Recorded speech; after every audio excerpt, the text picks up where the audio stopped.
Is the apocalypse market too crowded? How does one stand out amidst the cacophony of end-of-days prophets and doomsday preppers? Enter the unique character of Lazarus Larry the Languid, a man not defined by his scruffy beard or biohazard suit-like bathrobe, but rather by his unconventional message that strays far from the traditional "the end is nigh" mantra. Larry saw the apocalypse not as a sudden cataclysmic event, but rather as a gradual fade into oblivion.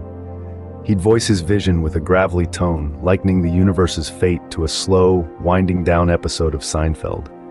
His followers, a diverse bunch of insomniacs, weary office workers, and indecisive bagel enthusiasts, would congregate in his basement, bathed in the flickering glow of fluorescent lights. Here, Larry would preach about the virtues of napping and the existential dread of watching paint dry. While his interpretation of entropy wasn't entirely off the mark, Larry's approach to preparing for the apocalypse was far from conventional. His survival kit boasted an industrial-sized supply of melatonin, a legion of Netflix subscriptions, and a lifetime supply of beige sweatpants. The zenith of Larry's unconventional approach came when he rallied his followers to stage a public protest.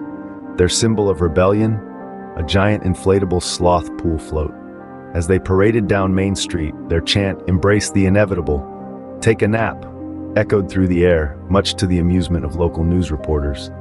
Ultimately, Larry's apocalypse met an anticlimactic end. His followers, realizing that perpetual napping wasn't the most productive way to spend the end of days, gradually dissipated.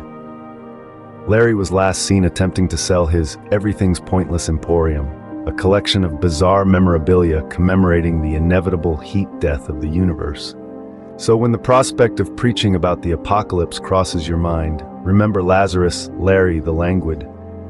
Perhaps the best way to face the end of the world is not with panic, but with a comfortable couch and a good supply of binge-worthy TV shows.